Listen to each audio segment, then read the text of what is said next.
नमस्कार दोस्तों, मैं रोहितास यादव विनायक कोचिंग पलसाना के यूट्यूब चैनल में आपका हार्दिक स्वागत करता हूं।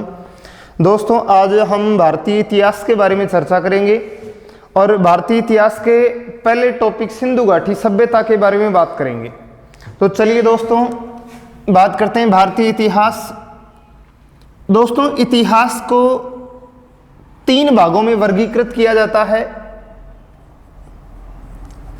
पहला आता है प्राचीन कालीन इतिहास,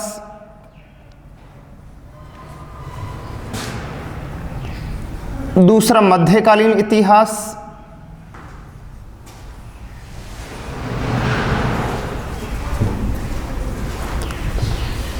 और तीसरे भाग की बात करेंगे आधुनिक कालीन इतिहास।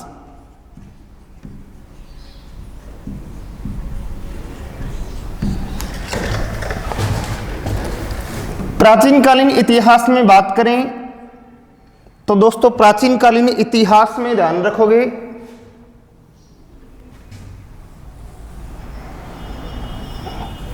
इस प्राचीन कालीन इतिहास को भी हम 3 भागों में वर्गीकृत कर सकते हैं।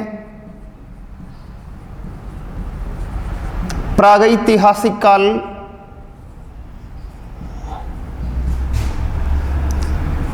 दूसरा आता है आद्य ऐतिहासिक काल,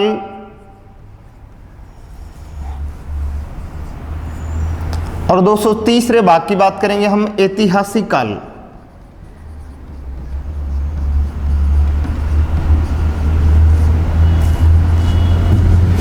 प्रागैतिहासिक काल की बात करें तो दोस्तों इसे हम पाषाण काल भी कह सकते हैं।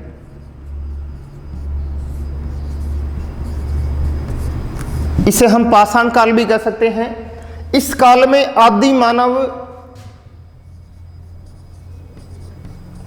पत्थरों का प्रयोग करता था। इसी काल में पहिए का आविष्कार होता है। इसी काल में आग का आविष्कार भी होता है। इसे हम पाषाण काल भी कह सकेंगे। पत्थरों से बनाए औजारों का प्रयोग करता था मानव। पहिए का आविष्कार होता है इसी काल में, और आग का आविष्कार भी कौन से काल में होता है? पाषाण काल यानी प्रागैतिहासिक काल में।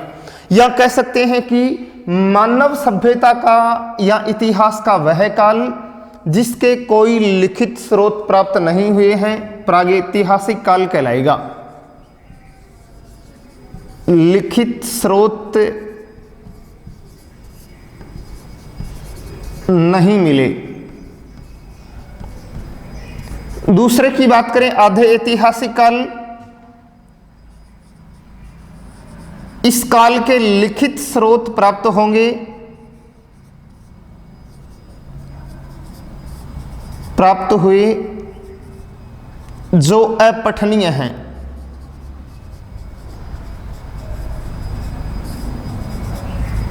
यानी आधे ऐतिहासिक काल की सभ्यता में या आधे ऐतिहासिक काल में जो भी लिखित स्रोत प्राप्त हुए हैं उनको पढ़ा नहीं गया है। क्यों नहीं पढ़ा गया है? क्योंकि आधे ऐतिहासिक काल से हमें जो भी लिखित साक्ष्य मिले हैं वो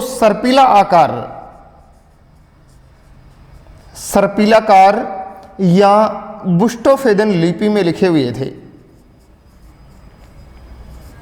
बुस्टोफेदन या गोमूत्र लिपि में लिखे हुए थे, इसलिए इनको पढ़ा नहीं गया है। सर्पिलाकार इस प्रकार से थे, इसलिए इनको पढ़ा नहीं जा सका है। इसलिए आधे ऐतिहासिक काल कहलाएगा। जैसे सिंधु घाटी सभ्यता है, जो भी सभ्यताएं हैं सभ्यताएं पढ़ेंगे हम आधे ऐतिहासिक काल में। ऐतिहासिक काल लिखित स्रोत मिले हैं, लिखित स्रोत प्राप्त हुए,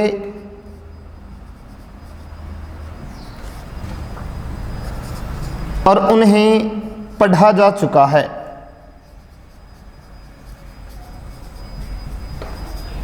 उन लिखित स्रोतों को पढ़ा भी जा चुका है।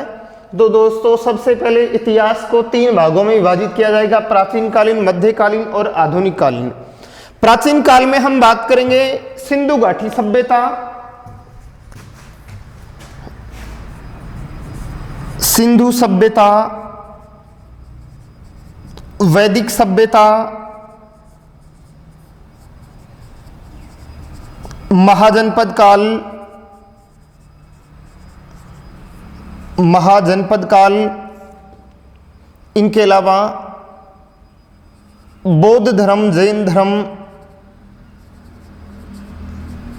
मौर्य काल और गुप्त काल, इन सब टॉपिकों की चर्चा करेंगे हम प्राचीन कालीन इतिहास में। दूसरा मध्यकालीन इतिहास, मध्यकालीन इतिहास में बात होगी दिल्ली सल्तनत काल, दिल्ली सल्तनत काल, मुगल काल और भक्ति काल या भक्ति आंदोलन, भक्ति और सूफी आंदोलन। और आधुनिक काल में बात करेंगे यूरोपीय कंपनियों का भारत में आगमन वगैरह है, भारत के राष्ट्रीय आंदोलन वगैरह है। इन सभी टॉपिकों की चर्चा करेंगे हम आधुनिक कालीन इतिहास में। तो चलिए दोस्तों चलते हैं अपन अपने पहले टॉपिक सिंधु घाटी सभ्यता की बात करते हैं।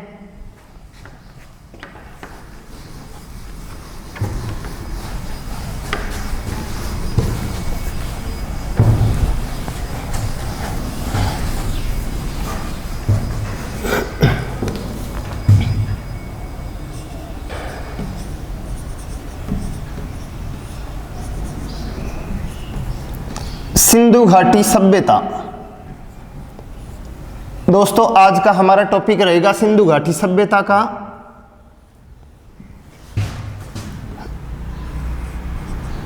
दोस्तों सबसे पहले तो ध्यान रखोगे कि सिंधु घाटी सभ्यता,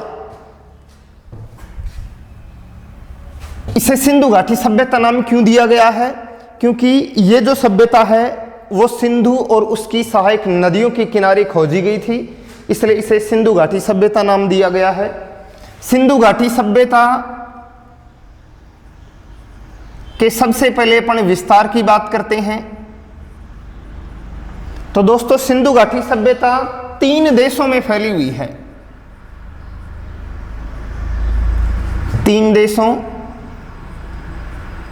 भारत, पाकिस्तान और अफगानिस्तान, इन 3 देशों में फैली हुई है। सर्वाधिक स्थल भारत में खोजे गए हैं, सर्वाधिक स्थल भारत में, और सबसे कम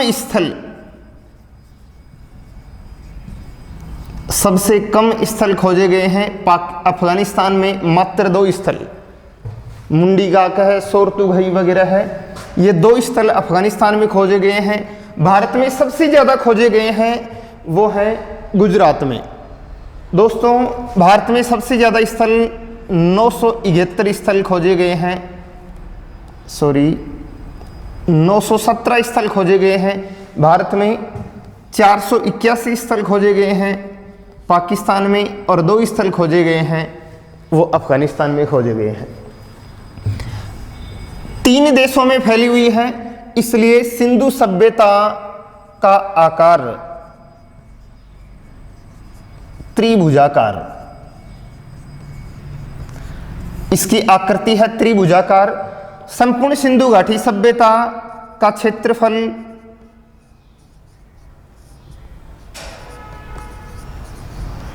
12,99,600 वर्ग किलोमीटर या लगभग 20 लाख वर्ग किलोमीटर।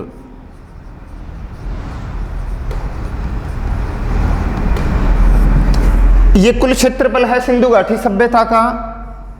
सिंधु घाटी सभ्यता के विस्तार की बात करें तो सिंधु घाटी सभ्यता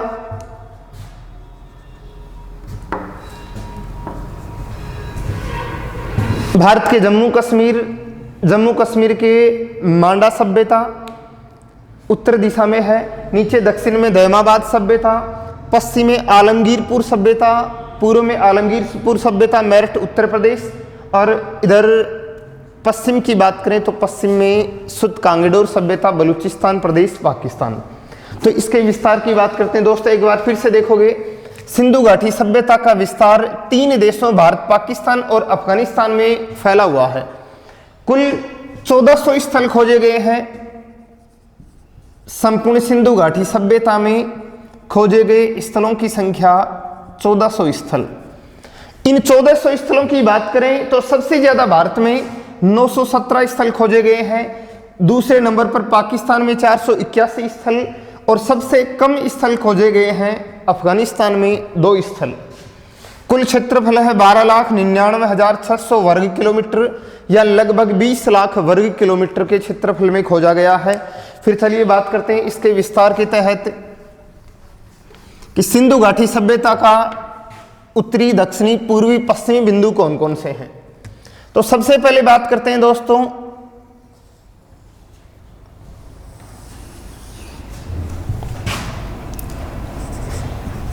उत्तर में मांडा सभ्यता।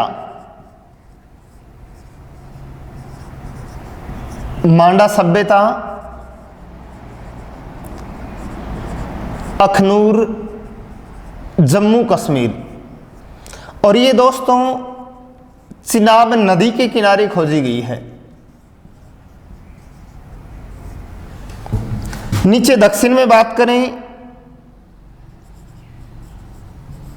तो दक्षिण में है दहिमाबाद सभ्यता,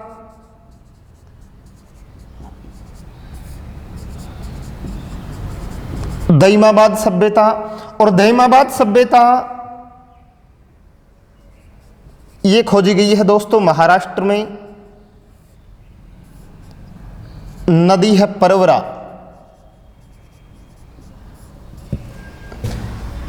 इधर पूर्व की बात करें तो पूर्व में आलमगीरपुर सभ्यता,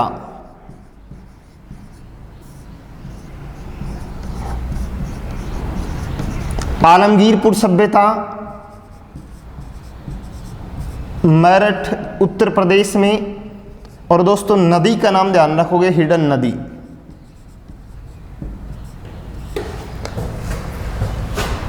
पश्चिम की बात करें तो पश्चिम में दोस्तों इसका अंतिम बिंदु है सुत कांगेडोर सभ्यता, सुत कांगेडोर सभ्यता बलूचिस्तान पाकिस्तान में, और नदी का नाम ध्यान रखोगे दास्क नदी। तो दोस्तों सिंधु घाटी सभ्यता के विस्तार में ध्यान रखोगे कि इसका उत्तरी बिंदु है मांडा सभ्यता, अखनूर सेक्टर जम्मू कश्मीर में। नदी है चिनाब नदी, चिनाब नदी के किनारे खोजी गई है मांडा सभ्यता। दक्षिण में है दहिमाबाद सभ्यता महाराष्ट्र में, और परवरा नदी के किनारे खोजी गई है। इधर पूर्व में आलमगीरपुर सभ्यता मेरठ उत्तर प्रदेश में और हिडन नदी के किनारे खोजी गई है। इधर पश्चिम की बात करें तो सुतकांगेडोर सभ्यता बलूचिस्तान प्रदेश पाकिस्तान में, और कौन सी नदी के किनारे खोजी गई है दोस्तों, दास्क नदी के किनारे। फिर बात करते हैं कि सिंधु घाटी सभ्यता की उत्तर, दक्षिण, पूर्व, पश्चिम की लंबाई कितनी है। तो सबसे पहले बात करते हैं उत्तर से दक्षिण की लंबाई। उत्तर से दक्षिण की लंबाई दोस्तों 1400 किलोमीटर, 1400 किलोमीटर, जबकि पूर्व से पश्चिम की लंबाई है ये सर्वाधिक होगी, और ये लंबाई है दोस्तों 1600 किलोमीटर। तो ये तो बात हुई सिंधु घाटी सभ्यता के विस्तार की बात। एक बार फिर से देखेंगे कि संपूर्ण सिंधु घाटी सभ्यता में खोजे गए कुल स्थल हैं 1400। इन 1400 में से सर्वाधिक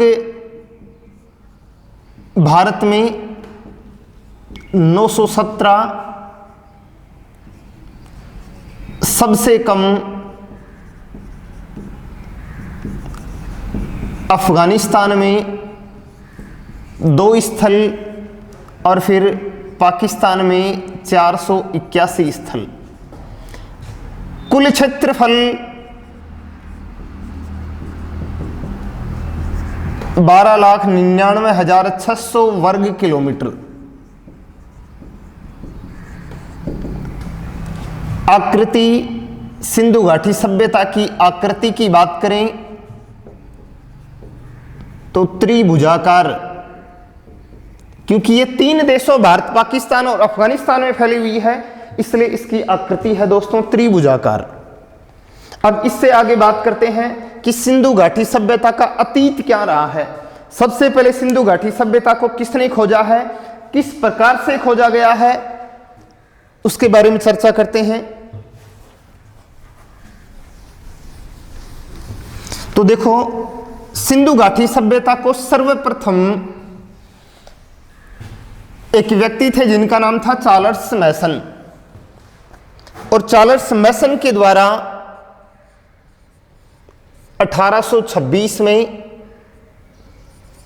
चार्ल्स मैसन के द्वारा 1826 में सबसे पहले इस सभ्यता को देखा गया। सबसे पहले सिंधु सभ्यता को चार्ल्स मैसन नाम के व्यक्ति था, उसने देखा सबसे पहले इसको और अपना एक लेख प्रकाशित किया और उसमें इस सभ्यता का उल्लेख किया। 1856 में लाहौर से कराची के मध्य, लाहौर से कराची के मध्य रेल पटरियां बिछाते समय दो भाई थे, एक था जॉन बर्टन और एक का नाम था विलियम बर्टन।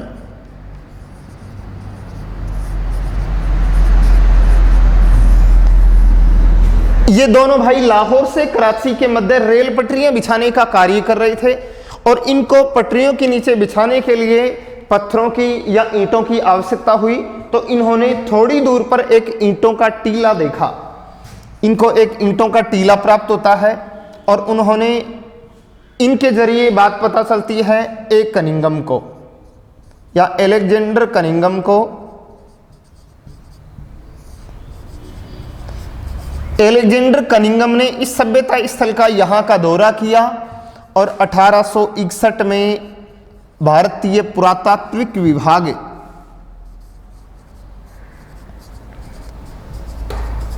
पुरातत्व विभाग की स्थापना करता है अलेक्जेंडर कनिंघम। इसलिए भारतीय पुरातत्व विभाग का जनक किसे कहा जाता है दोस्तों? अलेक्जेंडर कनिंघम को भारतीय पुरातत्व विभाग का जनक भी कहते हैं। दोस्तों वर्तमान में ध्यान रखोगे कि ये जो भारतीय पुरातत्व विभाग है, इसका वर्तमान में जो मुख्यालय है,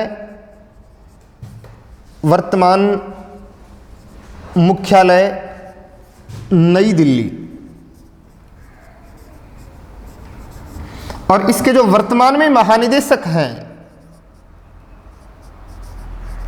वर्तमान महानिदेशक वो है दोस्तों के बाबू राजीव। दोस्तों हम इस टॉपिक को इस प्रकार से पढ़ेंगे कि राजस्थान की सभी एग्जामों के लिए उपयोगी होगा। राजस्थानी नहीं, जो भी रेलवे वगैरह के एग्जाम हैं, दिल्ली पुलिस के एग्जाम हैं, उनमें भी ये मैटर काम में आएगा। ये जो आपका सिंधु घाटी सभ्यता का टॉपिक है, राजस्थान की विभिन्न एग्जाम जैसे ग्रेड फर्स्ट ग्रेड व्याख्याता भर्ती परीक्षा है, रिट भर्ती परीक्षा है, राजस्थान पुलिस है, पटवार वगैरह है, उन सब के लिए उपयोगी मैटर होगा ये। तो बढ़िया तरीके से पढ़ोगे इसको। तो यह बात चल रही थी अपनी वर्तमान महानिदेशक के बाबू राजीव हैं। 1902 में भारतीय पुरातत्व विभाग का केंद्रीकरण होता है और इसके महानिदेशक बढ़ते हैं sir John Marshall. Sir John Marshall इसके महानिदेशक बनते हैं भारतीय पुरातत्व विभाग के। तो ये तो हुआ अपनी सिंधु घाटी सभ्यता का परिचय। फिर दोस्तों बात करते हैं कि सिंधु घाटी सभ्यता का काल निर्धारण।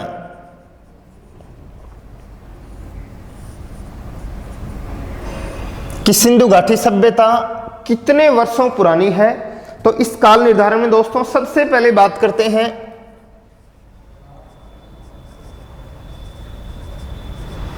2300 ईसा पूर्व से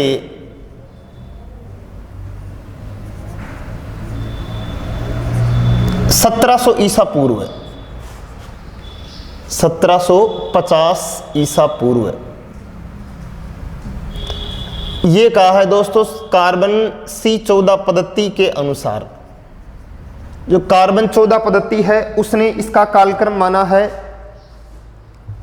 2300 से 1750 ईसा पूर्व। इनके अलावा सर जॉन मार्शल है, अर्नेस्ट मेके हैं, उनके अनुसार इसका समय अलग अलग माना गया है।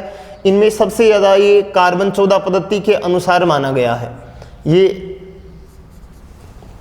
इनके अलावा दोस्तों हम बात करते हैं सिंधु घाटी सभ्यता के सभी स्थलों की बात करेंगे। तो सबसे पहले चलिए बात करते हैं अपन सिंधु घाटी सभ्यता के प्रथम सभ्यता स्थल हड़प्पा स्थल की। सिंधु घाटी सभ्यता का जो प्रथम स्थल था उनमें बात करेंगे हम हड़प्पा।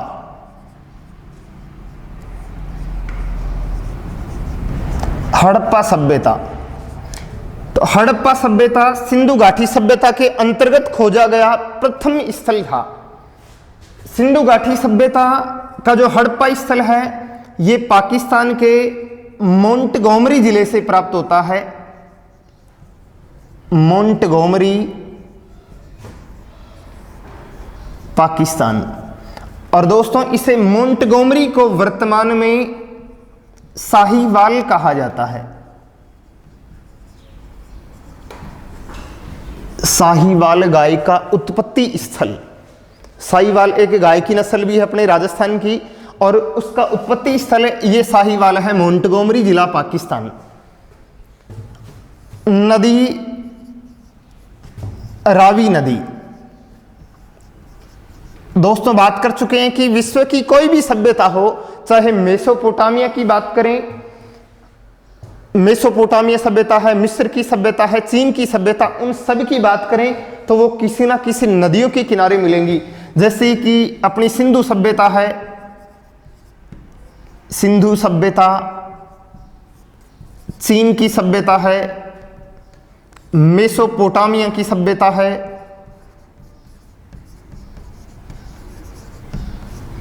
और मिस्र की सभ्यता है। ये दोस्तों किसी ना किसी नदी के किनारे स्थित हैं। देखो इनका भी क्या कारण था कि विश्व की जितनी भी प्राचीनतम सभ्यताएं हैं वो किसी ना किसी नदियों के किनारे स्थित क्यों हैं। तो इसका मूल कारण ये है कि प्राचीन समय में आदि मानव के पास आज की तरह के ये साधन वगैरह नहीं हुआ करते थे, तो ये नदियों के किनारे रहना पसंद करते थे। वहाँ पर उनकी सभी प्रकार की सुविधाएं वहाँ पूर्ण हो जाया करती थी, जैसे परिवहन के साधन वगैरह थे, खान पान वगैरह था, उनका कृषि वगैरह का कार्य कर लेते थे वहाँ पर, क्योंकि नदी के दोनों ओर की जो भूमि होती है वो काफ़ी उपजाऊ भूमि होती है। इसलिए प्राचीन समय से मानव नदियों के किनारे बसना प्रारंभ किया था मानव ने। इसलिए ये प्राचीनतम सभ्यताएं नदियों के किनारे मिली हैं। और यही कारण है कि अपने भारत के कोई भी प्राचीनतम नगर देखो आप, जितने भी पुराने नगर हैं, कोलकाता है, नई दिल्ली है, बेंगलोर वगैरह है, उज्जैन वगैरह, जितने भी जयपुर हैं, वो किसी ना किसी नदियों के किनारे स्थित हैं। यही कारण था इसका। सिंधु सभ्यता सिंधु नदी के किनारे है, चीन की सभ्यता हवांग हो नदी के किनारे है, मेसोपोटामिया की सभ्यता दजला और फरात नदियों के किनारे, मिस्र की सभ्यता नील नदियों के किनारे। तो अपनी बात चल रही थी हड़प्पा सभ्यता के स्थल की बात चल रही थी। फिर बात करते हैं इसके खोजकर्ता। खोजकर्ता हैं राय बहादुर दयाराम साहनी। इनके द्वारा 1921 में सर जॉन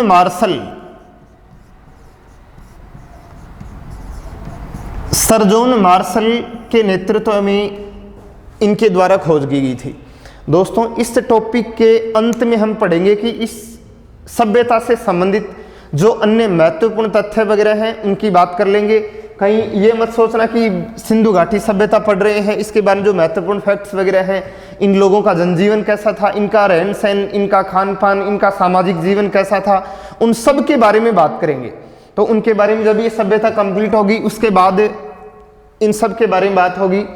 खोजकर्ता राय बहादुर दयाराम साहनी 1921 में सर जॉन मार्शल के नेतृत्व में इसकी खोज की जाती है, जबकि माधव स्वरूप वत्स है, मार्टिन व्हीलर वगैरह है, ऐसे कुछ व्यक्ति हैं जिनके नेतृत्व में इनका उत्खनन होता है इस सभ्यता का। फिर बात करते हैं इसकी विशेषताएं। हड़प्पा सभ्यता से कौन कौन सी विशेषताएं प्राप्त होती हैं? तो सबसे पहले दोस्तों अन्नागार, अन्न के भंडार प्राप्त हुए हैं, अनाज रखने के गोदाम प्राप्त हुए हैं यहाँ से। और दोस्तों यहाँ से ध्यान रखोगे, सबसे पहले सिंधु सभ्यता के लोगों ने जो अनाजों के रूप में गेहूं की खेती करने का उल्लेख मिलता है, गेहूं है, कपास वगैरह है, जौ की खेती है, ऐसे बहुत सारी फसलों का उल्लेख मिलेगा। अन्नागार, उर्वरता देवी का चित्र, उर्वरता देवी का चित्र, शंख से बना महल, शंख से बना महल, कांसे की इक्का गाड़ी,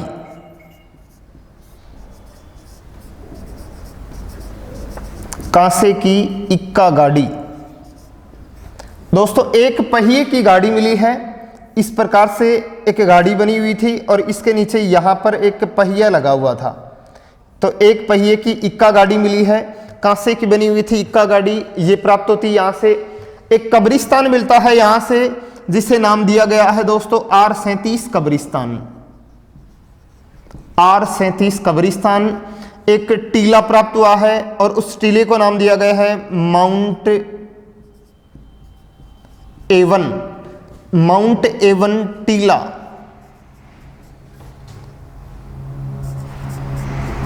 एक चबूतरा प्राप्त हुआ जिसे नाम दिया गया है माउंट F चबूतरा।